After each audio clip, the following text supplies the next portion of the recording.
Pastor Israel Minay, es un privilegio, la Iglesia Ministerio Centro de Oración le reconoce y toda la Iglesia Nacional de Chile reconoce su función y gracias por estar con nosotros.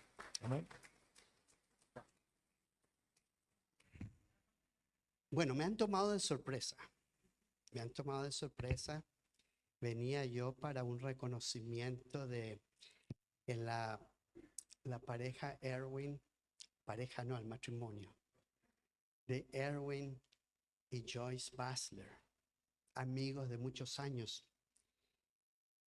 gente de negocios que se atrevieron toda su vida a ensuciarse las manos al servicio de la iglesia y especialmente de gente que no conocían. A veces nosotros tendemos a ayudar a los que conocemos, pero Erwin y Joyce dedicaron toda su vida y sus finanzas también para bendecirnos a nosotros y también en el país de Bolivia. También estuvo en Belice, la Iglesia de Dios, y muchas iglesias en Estados Unidos. Es un constructor civil ya de cerca de 80 años. Y es admirable ver cómo alguien que es un laico, él no predica, no enseña, él trabaja para el Señor. No estoy diciendo con eso que predicar y enseñar no es trabajo, porque se lleva mucho trabajo para esa actividad. Pero Erwin Basler es un hombre de Dios, junto a su esposa. Lamentable que no pudieron venir el mismo día que veníamos, 3 horas antes de nuestro viaje. Él nos llamó, era imposible salir. Nosotros le dijimos que debía quedarse con su esposa. Luego fue hospitalizada. Así que damos gracias de todas maneras por este reconocimiento, Pastor Miguel y hermana Cecilia, Mario, Pedro, Francisco, no lo había visto Francisco, David, los Escobares, los hijos de mi amigo José, ¿verdad? Que estuvimos trabajando en este lugar juntos. Qué tremendo es estar acá. Yo le doy gracias a Dios y todos los que nos están viendo por esa cámara, un abrazo grande a todos. Bueno, como ustedes ven, no luzco como de estos lugares, ¿verdad? Se van a reír lo que les voy a decir, pero esta chaqueta me la compró mi hermano menor para el velorio de mi suegra hace un año. Hoy, 15 de marzo, hace un año, estábamos en mi casa, ella falleció en mi casa, quería estar con su hija Debbie. Entonces ella falleció en casa. Y mi hermano me compró esta chaqueta porque ustedes dirán, oye, pero esa chaqueta no es de velorio, ¿verdad? No es de entierro. Pero en Estados Unidos los velorios son distintos. Los cristianos, nosotros, Daniel, Dios te bendiga, te había visto. Nosotros celebramos la vida de los hermanos. Es una celebración, no hay llanto. Llanto tal vez de emoción, de esa celebración, porque la verdad es que sabemos que ahora están con el Señor y entonces celebramos el triunfo de aquel que ha fallecido en Cristo. Entonces todo el mundo se viste ¿verdad? Resplandeciente, y este saco era el saco que más sobresalía ahí, así que mi hermano, él me compró. Gracias, le agradezco mucho.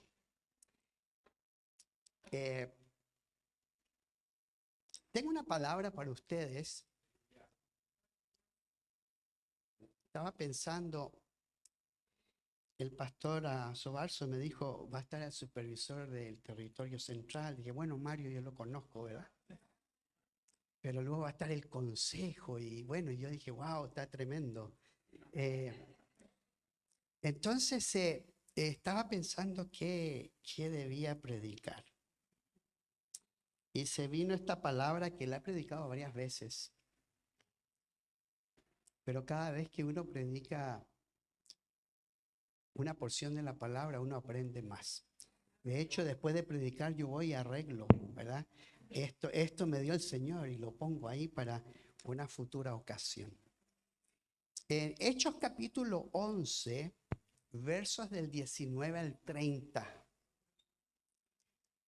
Lo voy a leer completamente porque veo que ustedes son estudiosos. Se ven de acá que son gente de estudio. Danito, Dios te bendiga. Qué linda la familia, Dani. Ahí está la esposa también. Qué bien. Gloria a Dios. Está con nosotros también Luis Núñez. ¿Dónde está Luis allá? Con la hermana Pau. La famosa hermana Pau. Paola. Dios le bendiga. Qué lindo. A ver si se me escapa. Ojalá no se me escape nadie más que conozca. Vengo con Jaime. Jaime, ponte de pie, Jaime. Él es soltero y sin compromiso, por si acaso. Puede sentarse. Puede sentarse. Jaime mide, no sé, ¿cuánto mide Jaime? ¿Ah? Bueno, es grande. Para mí todos son grandes, ¿verdad? Y Jaime, créanlo o no, yo lo tuve en brazos. Lo dediqué al Señor hace más de 20 años. Siempre ando con gente joven, discípulos. No es fácil levantar pastores. Tenemos que empezar desde jóvenes, ¿verdad? Y a Jaime le toca hacer lo que en inglés se conoce como el escudero. ¿Ustedes saben quién era el escudero? Don Camilo Ignacio. ¿Saben lo que es un escudero? Sí, sí, protege, pero el escudero es el que le lleva las armas al jefe, digamos, ¿verdad? David tenía escudero, Saúl tenía escudero y todos los reyes tenían escuderos. Sabían pelear, pero siempre estaban al servicio de el líder. Una forma de enseñarles a servir y a ser siervos de Dios. Un escudero es una persona que es fiel a su líder. Claro. Y ahí es donde se entrena. Y aprende a servir. Estuve en un retiro en la iglesia del pastor Miguel Peña, donde Jaime es miembro. Miguel Peña fue alumno nuestro hace hartos años ya. Y él pone a todo el mundo a trabajar en la iglesia, ¿verdad? Porque dice que él aprendió de alguien que el que no sirve, no sirve. A mí me gustó esa frase, no sé, tal vez ustedes la han escuchado, pero yo, como estoy del otro lado del mundo, no. Y dije, amén, y pegué un salto. El que no sirve, no sirve. Y para ser un escudero, claro, uno tiene que empezar sirviendo. Si uno quiere ser un líder, uno tiene que saber que tiene que ser siervo primero, ¿verdad? Y entonces traje a mi escudero, que es grande, ¿verdad? Y fuerte. Me dijeron que Santiago era peligroso. Él va a estar atento a eso. Leamos Hechos capítulo 11, versos del 19 al 30. Me siguen con sus teléfonos o sus Biblias. Ahí, yo lo tengo escrito aquí en estos papeles. Y dice, ahora bien, los que habían sido esparcidos a causa de la persecución que hubo con motivo de Esteban, pasaron hasta Fenicia, Chipre y Antioquía, no hablando a nadie la palabra, sino solo a los judíos. Pero había entre ellos unos varones de Chipre y de Cirene. Estos eran judíos también, solo que habían nacido en Chipre y en Cirene. Los cuales cuando entraron a Antioquía, hablaron también a los griegos, anunciando el evangelio del Señor Jesús. Y la mano del Señor estaba con ellos. Y gran número creyó y se convirtió al Señor. Llegó la noticia de estas cosas a oídos de la iglesia que estaba en Jerusalén. Y enviaron a Bernabé que fuese hasta Antioquía. Cuando llegó y vio la gracia de Dios, se regocijó y exhortó a todos a que con propósito de corazón permaneciesen fieles al Señor, porque era varón bueno, lleno del Espíritu Santo y de fe. Y una gran multitud fue agregada al Señor. Después fue Bernabé a Tarso para buscar a Saulo, y hallándole, le trajo a Antioquía. Y se congregaron allí todo un año con la iglesia y enseñaron a mucha gente. Y a los discípulos se les llamó cristianos por primera vez en Antioquía. En aquellos días unos profetas descendieron de Jerusalén a Antioquía, y levantándose uno de ellos, llamado Agabo, daba a entender por el Espíritu que vendría una gran hambre en toda la tierra habitada, la cual sucedió en tiempos de Claudio. Entonces los discípulos, cada uno conforme a lo que tenía, determinaron enviar socorro a los hermanos que habitaban en Judea, lo cual en efecto hicieron, enviándolo a los ancianos por mano de Bernabé y Saulo. Que Dios bendiga su palabra. Yo les quiero hablar en esta tarde acerca del perfil de la persona y ministerio de Bernabé. Anótelo si quiere. El perfil de la persona y ministerio de Bernabé. Nosotros como familia, desde que yo tengo memoria, se nos enseñó a leer la Biblia y entender los diferentes personajes bíblicos para aprender de ellos. Y fíjense que el fin de semana pasada tuvimos un retiro que tenía que ver con personajes bíblicos. Y el tema del retiro era todo, haciendo todo para la gloria de Dios. A mi hija Melissa le tocó el tema de Débora, la jueza. A mi yerno le tocó el tema de José en Egipto. A la hermana Debbie le tocó Marta. A mí me tocó Pablo el misionero. En cierta forma, porque nosotros vimos en estos participantes que algo había de esas personas en la vida de ellos. Fíjense que tengo una hija que es así chiquita, es Minay, todas mis hermanas son chiquitas, ¿verdad?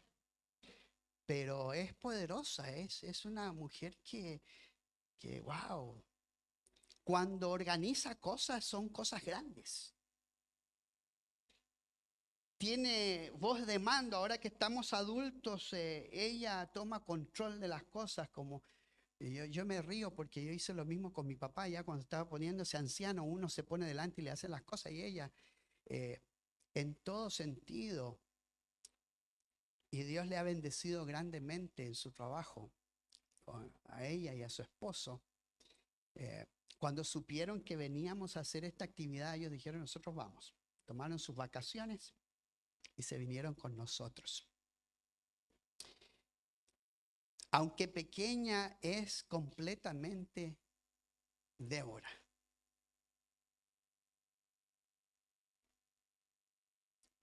Y así nosotros realizamos, el hermano Erwin Basler era José de Arimatea, aquel que cuidó el cuerpo de Cristo. Y fíjense, él me dijo, yo no predico, tú sabes que yo no predico, yo no soy maestro. Pero yo le dije, no importa, los hermanos saben eso. Y él escribió su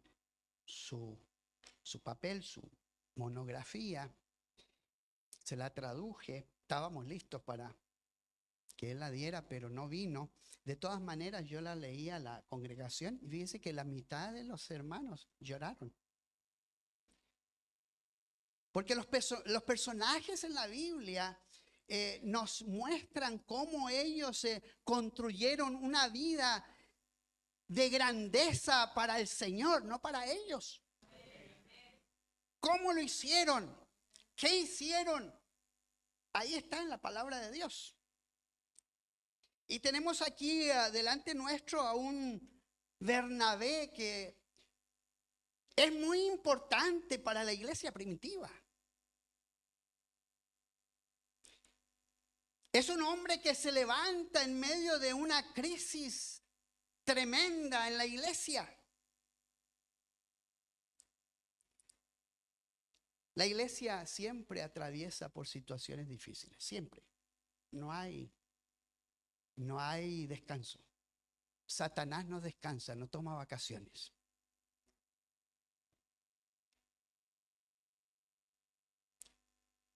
Y los hombres como Bernabé y como José de Arimatea y como Débora y como Marta y como Pablo se levantan, surgen de ese desafío que nos plantea este roce en contra de las huestes de las tinieblas. Muchos predican acerca de un evangelio que es: ven a Cristo y todo te va a ir bien. Ven a Cristo y vas a tener mucho éxito. Seguramente nos va a ir bien y tendremos éxito, pero en la medida que sepamos lidiar con las situaciones que el enemigo nos plantea en nuestra vida. De manera que la iglesia a través de los tiempos experimenta cambios producidos por situaciones externas, en este caso, e internas. ¿Qué es eso? Hay situaciones externas que vienen en contra de nosotros. Hoy, como ejemplo, tenemos leyes que van en contra de los principios de nuestra fe, impactando a la sociedad en forma negativa en esa relación sociedad-iglesia, abriendo cada vez más la brecha y haciendo el trabajo evangelístico más difícil. Si hoy en día hay leyes en contra de la iglesia, se han hecho la mayoría de ellos últimamente, en esos últimos años. No es cosa solo de acá, en todo el mundo. Eso es una situación de crisis externa que la iglesia sufre. Y también tenemos situaciones internas que surgen dentro de la iglesia. En el mundo eclesial tenemos el levantamiento de movimientos que no se someten a la autoridad de la palabra, siguiendo revelaciones de hombre sin base bíblica y creando así doctrinas que son atractivas a la carne, pero vacías del Espíritu de Dios. Los supervisores presentes nos pueden hablar de eso, porque ellos visitan las congregaciones y y tratan de lidiar con situaciones como esta. Todos hemos sufrido por causa de los nuevos movimientos.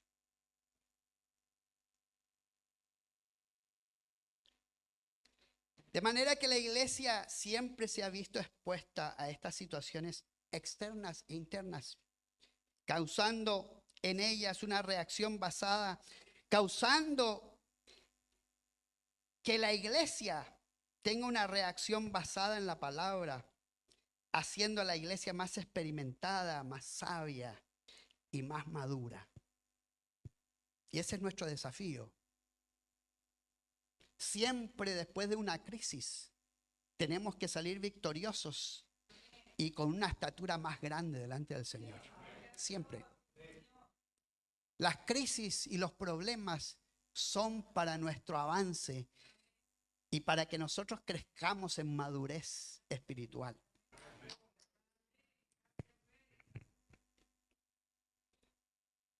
En el contexto que se encuentra nuestra escritura que acabamos de leer, no es la excepción a la regla. Como situación externa vemos a una iglesia bajo persecución violenta, lamentando prisiones e incluso la muerte de nuestros hermanos. Ahí comienza la lectura diciendo, ahora bien, los que habían sido esparcidos a causa de la persecución que hubo por motivo de Esteban, muchos fueron martirizados.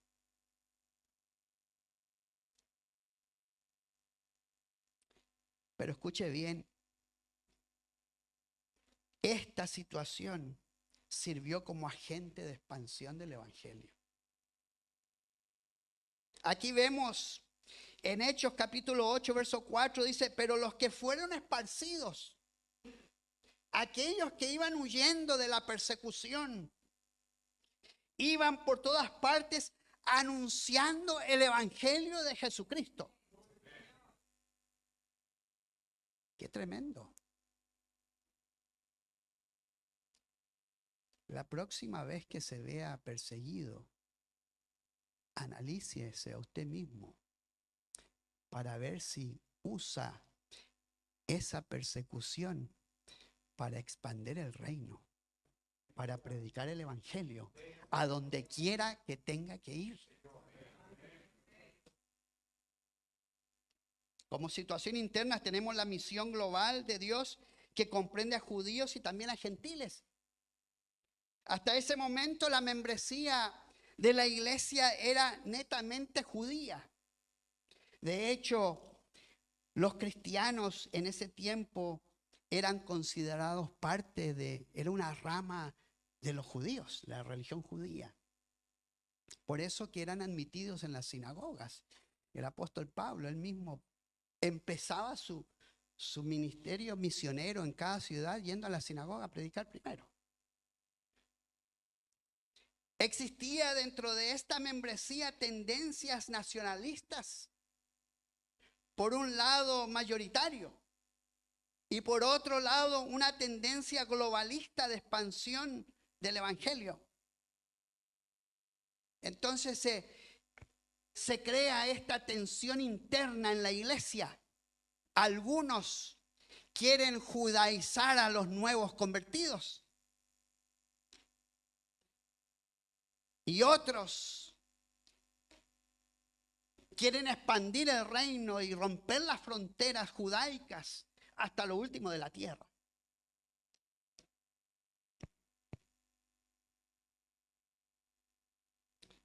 La falta de experiencia intercultural, prejuicio social, cultural y religioso fueron gran obstáculo para el ámbito mundial y global que el Señor nos encomienda en la Gran Comisión. Y en ese tiempo era una crisis más o menos grande. Los miembros no tenían la experiencia suficiente para lidiar con esta situación. Ya sabemos de Pedro en el capítulo anterior que el Señor le tiene que mostrar una visión, ¿verdad? Mata y come. No, nunca he comido cosa impura. Y el Señor le dice, no llames impuro a lo que yo he limpiado. Entonces era una situación sin poner ¿verdad? El dedo, apuntando con el dedo. Porque a veces nosotros, en nuestro contexto local, a veces somos ignorantes y no sabemos de que hay gente diferente que nosotros. Cuando recién empezamos a ir a Camboya, era una experiencia, o sea, era algo, era una cuestión no solo de un misionero, sino que fuimos grupos para allá porque queríamos entrar a ese país. No había iglesia de Dios. Yo fui una vez, la primera vez que fui fue con 7 pastores. Ellos iban a ver cómo podían ayudar y ver en este esfuerzo conjunto de la iglesia. Ahora, yo fui criado de una forma no muy, no sé, iba a decir normal, pero sí es normal, pero diría internacional. Y llegando a Camboya, yo abrí los ojos y dije, este es el paraíso. Y se me quedaron mirando mis acompañantes y me dice, Israel, estás loco. Este es el paraíso. Yo lo noté tan bello y tan diferente. Que para mí, incluso el vehículo que estábamos usando me parecía, pero espectacular. Una moto que nos arrastraba en un carrito, ¿verdad? Un toc-toc. Toc-toc.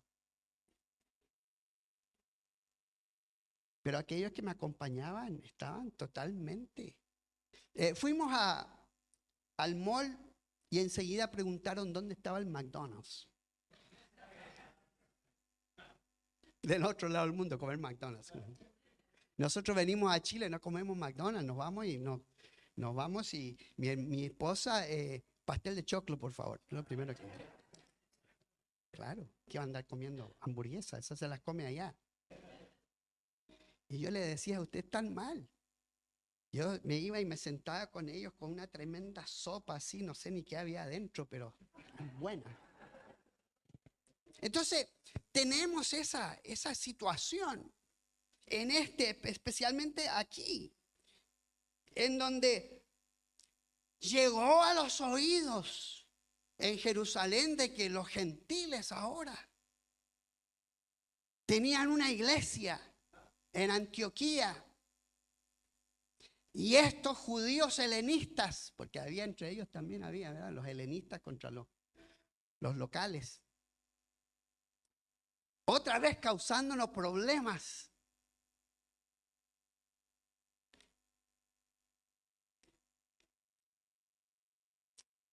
Debemos de entender que esto era algo nuevo para la iglesia naciente y no los podemos culpar.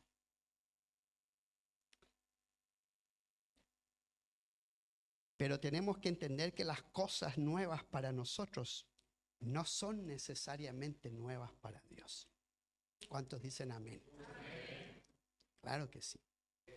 Siempre que usted vea que el Señor le ponga algo nuevo delante, diga, bueno, esto es nuevo para mí, pero definitivamente no es nuevo para Dios.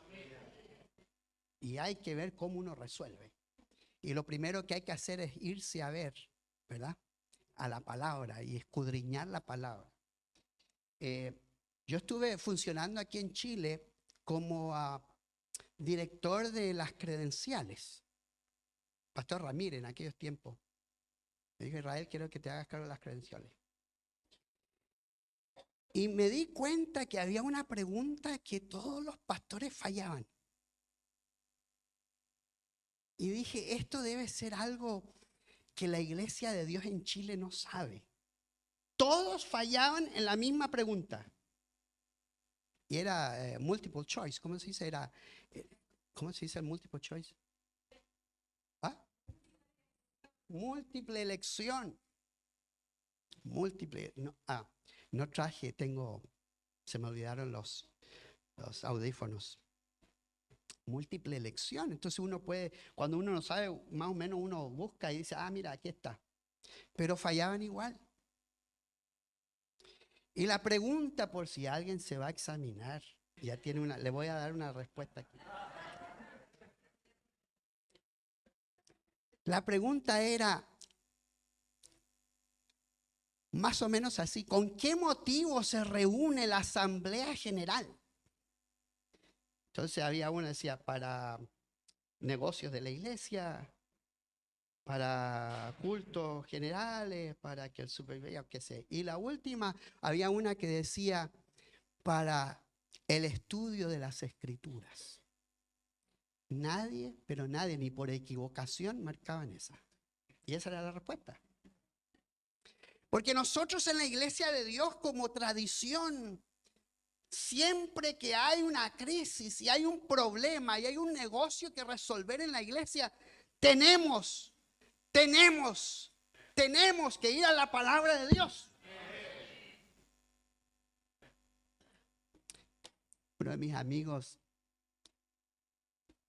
se levantó allá para defender el ministerio de las mujeres. Yo estoy por el ministerio de las mujeres, ¿ya?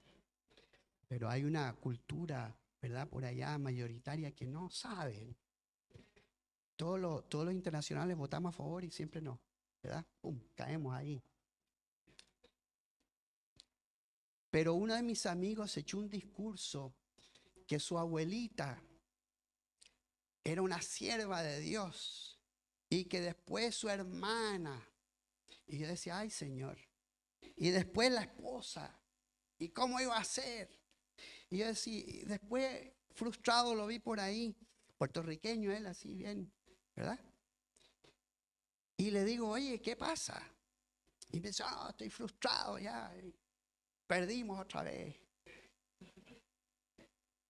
Dije, oye, pero es que no sacaste ninguna escritura.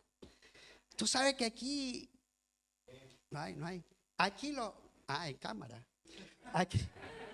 Aquí los norteamericanos tienen que escuchar un texto de la Biblia que te apoye el pensamiento. No porque tu abuelita, con mucho respeto, ¿verdad?, ni tu mamá, ni tu hermana, ni tu esposa.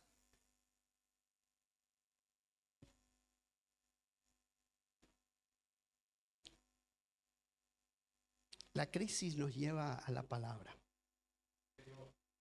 Y siempre que haya, este es el problema de los movimientos nuevos, ¿verdad?, que nos están robando algunos por ahí,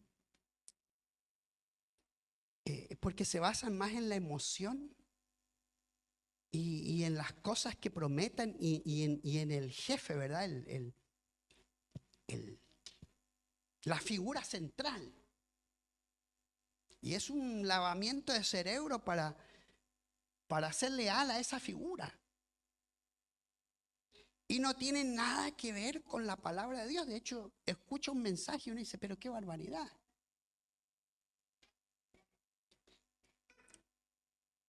Y entonces aquí vemos la importancia de Bernabé. Y voy a ir rápido, ¿verdad? No los veo bien de acá, siempre veo a ver si están cansados, alguien durmiendo, pero bien. Pero voy a ir rápido con esto de ¿por qué Bernabé es importante? Yo le llamo el factor Bernabé. El factor Bernabé, en medio de esta situación general en la iglesia, nos muestra tres aspectos aquí que leímos recién, personales, y dos aspectos ministeriales de su vida.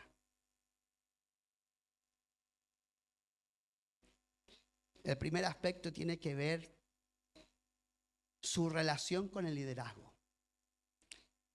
Fíjese que Bernabé fue elegido por su idoneidad. Escúcheme bien, pastores. Bernabé fue elegido por su idoneidad. No fue elegido porque tenía un nombre, como yo, que tengo un nombre, ¿verdad? Siempre me decían, oye, Israel, le tienes que sacar el jugo a ese nombre que tú tienes. Tengo un nieto así. Nada que ver con nosotros, ojos azules, rubios. 3 años tiene. Y usted le pregunta y él dice orgullosamente, mi nombre es José Samuel Minay. Y la gente que conoció a mi papá da un paso atrás y dice, oye, tú tienes un tremendo nombre. No. Bernabé fue elegido por su idoneidad, anótelo. Porque a veces nosotros cometemos el error, seamos sinceros. Llegó la noticia de estas cosas a oídos de la iglesia que estaba en Jerusalén. Y enviaron a Bernabé que fuese hasta Antioquía. Para esta tarea su persona creció más que incluso los apóstoles y líderes más prominentes de esa época en la iglesia. Tal vez ni siquiera estaba en las primeras páginas de la lista del liderazgo. Pero es que seguramente Pedro dijo, a mí no me manden porque la última vez me metí en problemas, ¿verdad? Fui a la casa de Cornelio, el Señor me mandó y tuve que dar explicaciones. ¿Sí o no, maestro? Allá. Claro.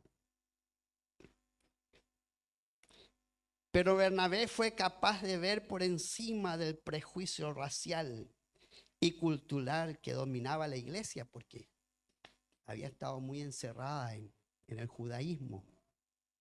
Él tenía una capacidad superior a los demás para entender situaciones que van más allá de las barreras locales, que es lo que se necesitaba acá.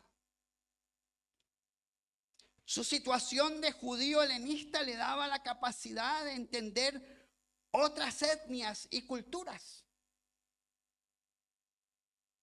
Esta situación le proveía un espacio grande para la compasión hacia las almas perdidas en un mundo gentil. Estoy leyendo mucho porque le expliqué al pastor Sobarzo que mi español no está muy bueno.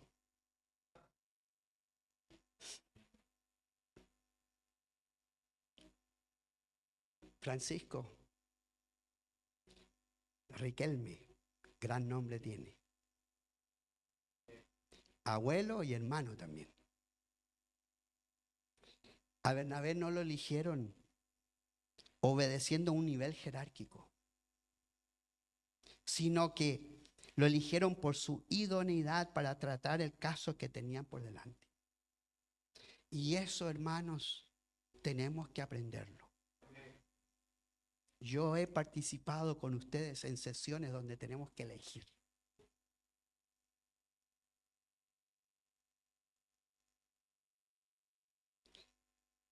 Tenemos que darle unos puntos buenos a los apóstoles, ¿verdad?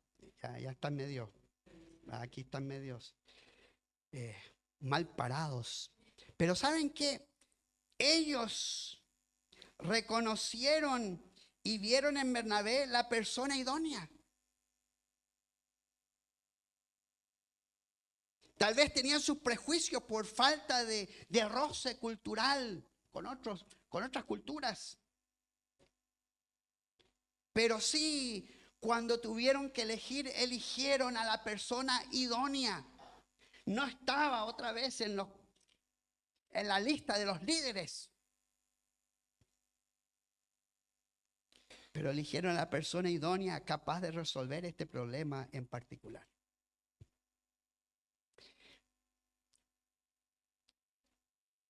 Aspecto número 2, su relación espiritual. Tenemos que ver su relación espiritual. Él puede ver la acción del Espíritu de Dios sobre la iglesia. Esto es muy, pero muy importante en un siervo de Dios. Cuando llegó y vio la gracia de Dios, se regocijó y exhortó a todos a que con propósito de corazón permaneciesen fieles al Señor. Y les voy a decir un secreto. Para tener esta capacidad de ver la gracia de Dios en acción, Pedro, la persona debe de saber que la iglesia es de Dios. Iglesia de Dios, ¿verdad? y que Él, Dios, es quien dirige el camino que la iglesia debe seguir. La iglesia es de Dios. La iglesia es de Dios. No es del obispo. No es del obispo regional, no es de los pastores, ni siquiera de los miembros. La iglesia es de Dios. Porque Él pagó precio caro por la iglesia allá en la cruz del Calvario. Y no se nos debe olvidar que la iglesia es de Dios. Y yo he escuchado colegas a veces decir, no, es que aquí mando yo, pues si esta es mi iglesia. Inaceptable. El pastor, siervo de la iglesia, debe doblar rodillas y pedirle al Señor que le abra los ojos espirituales para tener esta capacidad de ver lo que Dios está haciendo en la iglesia, para luego trazar los planes a seguir. Porque la iglesia es de Dios y a Él le gusta dirigir su iglesia. Claro que sí.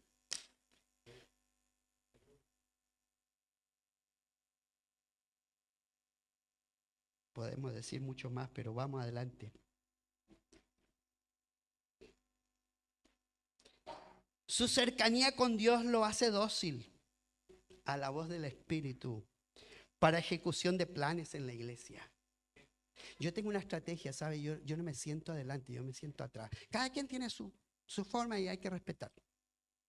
Pero yo aprendí de mi papá de sentarme allá en la última. Siempre en las iglesias que yo he plantado, la última silla, no te sientes, esa es el pastor. ¿Cómo? El pastor sí, el pastor se sienta ahí.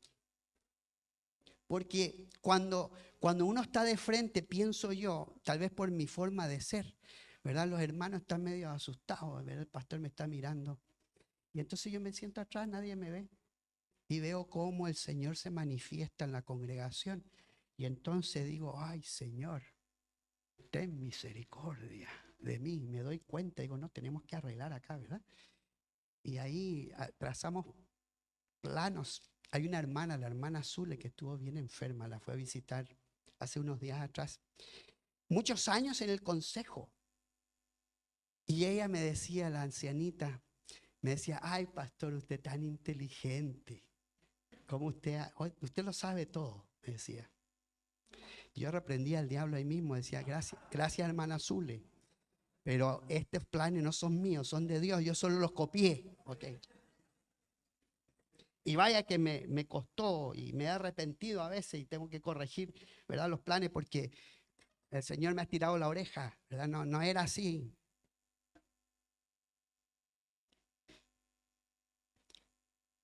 Me perdí aquí en los papeles donde estaba. Mire, Bernabé, él ve el accionar del Espíritu de Dios en la iglesia y plantea los planes a seguir de acuerdo al plan de Dios para la iglesia. Muy bien. Aspecto número 3. Para aquellos que están cansados, me quedan solo 2 después de ti. El aspecto número 3 tiene que ver con la relación de Bernabé con los demás. Él era varón bueno. Él era varón bueno.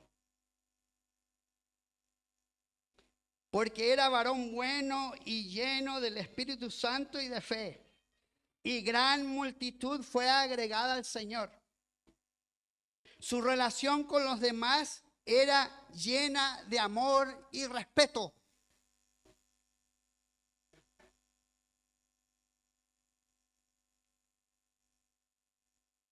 No voy a decir lo que pensé recién.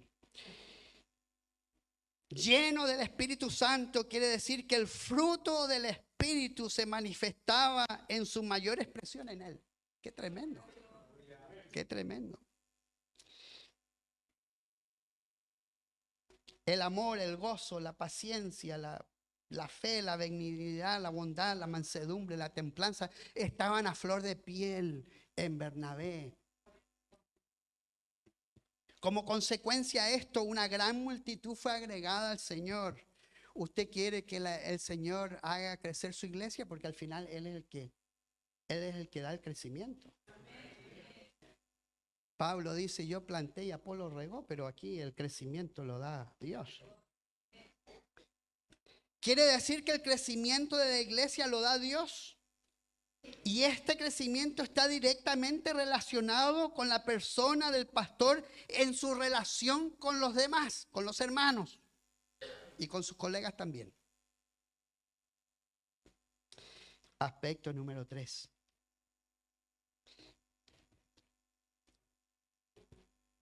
El aspecto número 3 tiene que ver con su trabajo ministerial.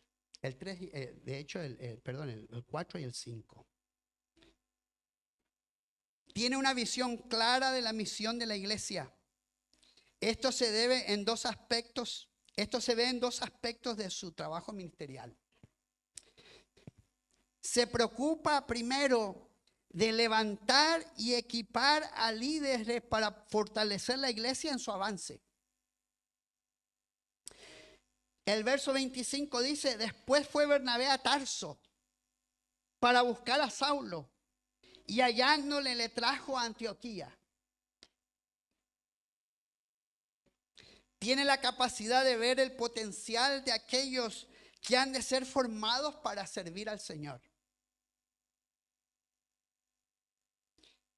Ahora con Facebook, fíjense que le voy a contar un secreto. Algunos hermanos me quitan de Facebook porque la verdad es que Facebook es una herramienta poderosa para ver cómo están los hermanos. No sé, los veo riéndose a los pastores, seguramente ellos hacen lo mismo. Yo en Facebook veo pastores con discípulos y a mí me emociona. Yo veo pastores que se atreven a dejarle a muchachos de 14, 15, 20 años, ¿verdad?, predicar en sus púlpitos. Y eso a mí me emociona. Y sabe que la iglesia, yo aquí en Chile trabajé en la clase media por allá con los profesionales, pero nosotros le enseñamos que para formar nuevos pastores tenemos que tolerar a aquellos que recién están empezando.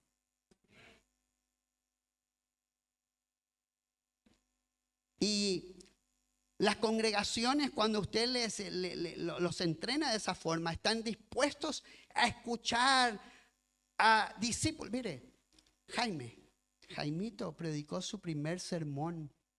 Bueno, él predicaba en la escuela dominical. Siempre que la escuela dominical tomaba control, Jaimito era el que predicaba. Pero su primer sermón, con una audiencia de más de 200 personas, fue a los 14 años. Tenemos que formar discípulos. ¿Sabe que la iglesia a veces está llena de creyentes, pero no de discípulos? Hay una gran diferencia en eso. Un discípulo es un aprendedor. Yo sé que esa palabra no está bien en español, pero no quiero decir aprendiz, porque aprendiz tiene una connotación de novato. Yo soy un discípulo del Señor. Y yo no he terminado de aprender de mi Señor. Entonces, cuando veo pastores que tienen y se atreven a formar sus discípulos, a mí me emociona. Porque ahí uno empieza a contar y dice, bueno, la iglesia todavía va a vivir. En Estados Unidos hicieron un estudio hace unos años atrás y había un vacío así de grande en el ministerio. Y como loco todo el mundo se puso a ver qué hacía, porque íbamos a llegar a un punto en que no iban a haber pastores suficientes para las iglesias que hay. Porque los pastores por un tiempo dejaron de hacer discípulos. Bernabé tiene la capacidad de ver el potencial de aquellos que han de ser formados para servir al Señor. Y va en busca de Saulo. que era muy inteligente, pero era una persona a domar, ¿verdad? Se atreve y toma el desafío de discipular a Saulo de Tarso. No solo va en busca de él, sino que le da una tarea a realizar en la iglesia. Lo pastorea y moldea su carácter.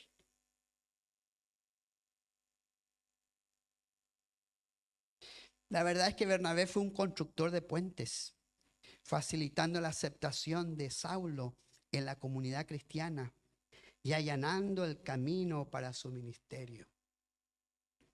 Bernabé jugó un papel crucial en la formación del carácter de Saulo de Tarso, al defenderlo ante los apóstoles después de su conversión y en facilitar su aceptación en la comunidad cristiana y ser su mentor, contribuyendo en última instancia al desarrollo del gran apóstol Pablo, una figura clave en la iglesia primitiva. Qué tremendo es Bernabé. Y la segunda cosa aquí en este trabajo ministerial, no solo hace discípulos, pero cumple obedientemente al mandato de la Gran Comisión.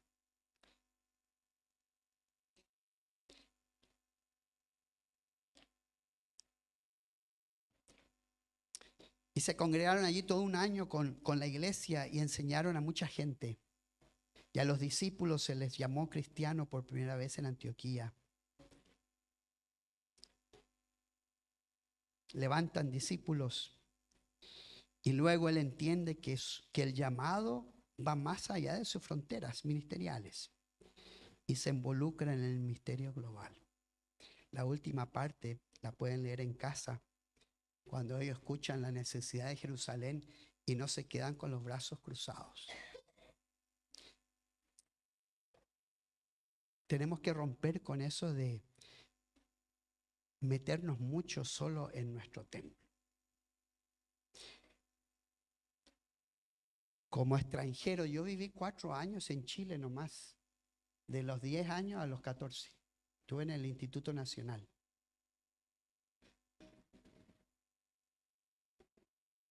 Después me crié en otros lados, antes y después de eso, hasta que vine de misionero acá. Y sabe que a mí me partía el alma ver cómo algunos pastores, yo iba a sus templos a predicar y no tenían baldosa. Y yo decía, pero ¿por qué razón? Si hay tantas iglesias. ¿Por qué? Esto es intolerable. Una de las razones por que nosotros buscamos a los hombres de acción y empezamos a ayudar era por esta situación lamentable. Nadie aquí se ocupaba de su compañero a unas 20 o 30 cuadras. La segunda vez que vine en un desayuno pastoral del distrito, vi en un rincón a uno de nuestros pastores. Ahí estaba con su esposa agarradito ahí. Lo vi que estaba, no sé, abrumado tal vez. Estaba, ¿cómo se dice eso? Se me van las palabras. Veía la grandeza de los líderes y se veía así de chiquitito y estaba en una esquina, en una columna ahí con su esposa, así agarraditos los dos. Y yo me acerqué y le dije, hola, ¿cómo está? Porque había estudiado con nosotros en el Instituto de Extensión. Bien, pastor, me dice. Y llegó el momento de sentarse, le dice, vente a sentarte aquí a la mesa. No, dice que esa es la mesa del supervisor No, le dije, yo ahí me siento y nadie me dice que me vaya. Vente, que tenemos que hablar. Me senté ahí con él, su esposa. Y me dijo, ¿sabes qué, pastor? Estoy construyendo. Qué bien, le dije, a mí me gustan las construcciones. Sí, me dice, yo sé, porque por eso le cuento. Y le dije, quiero ir a tu iglesia. ¿Sabe qué? Fui a su iglesia y entré a ese lugar.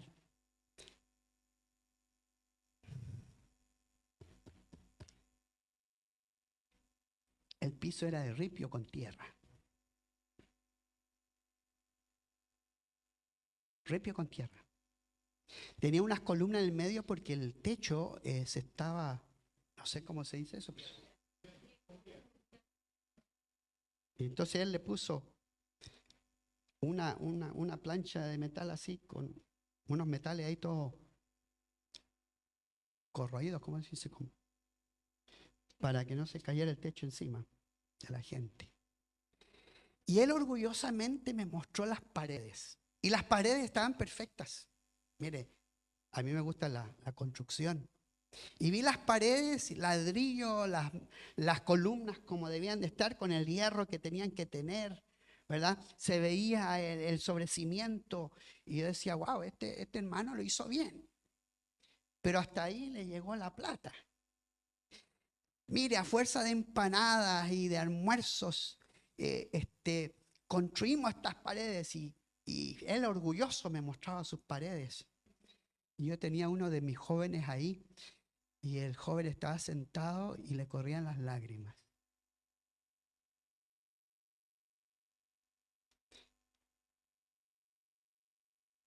Un lugar donde hay varias de nuestras iglesias por ahí.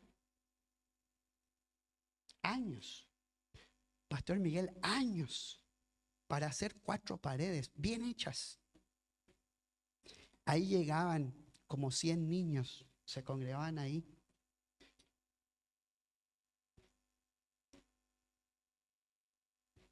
¿Sabe lo que hice un día? Le dije a toda la congregación, lloraron todos. Y le dije, bueno, que esas lágrimas sean ciertas, así que el sábado que viene se van todos conmigo allá. Y vamos a hacer algo al respecto, ¿no? Y sacamos, ¿verdad? Y le pusimos cemento. Y después algo hay que hacer con el techo, pues se va a caer encima, a ver quién va a dar plata acá. Y ahí mismo recogimos la ofrenda y los hermanos pusieron para ponerle techo. Es que el trabajo que el Señor nos manda no es solo aquí. El trabajo tiene que ver con un trabajo local, estatal y mundial. Nosotros celebramos la Navidad en Camboya y eso lo aprovechamos porque es un evento evangelístico. Pues los cambodianos les encanta la Navidad, pero no saben lo que es. Entonces nosotros, no tienen idea, no saben. La Navidad ellos piensan que es arbolito, bolita y regalo. Y nosotros le llegamos con todo el mensaje de Jesucristo. Es el regalo más grande que te pueden dar. Y alimentamos unos 400 niños, celebramos con ellos y más de 200 adultos en 4 lugares distintos. ¿Saben que hubieron 2 iglesias de Chile que nos ayudaron?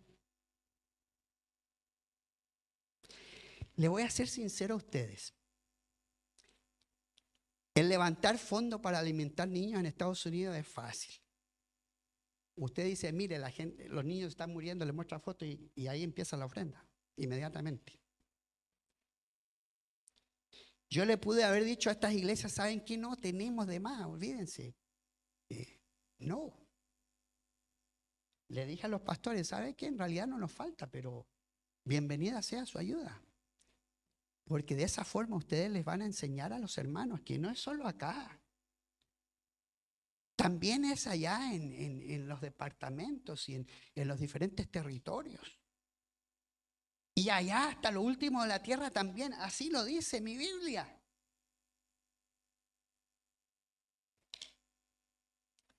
Bernabé cumple también,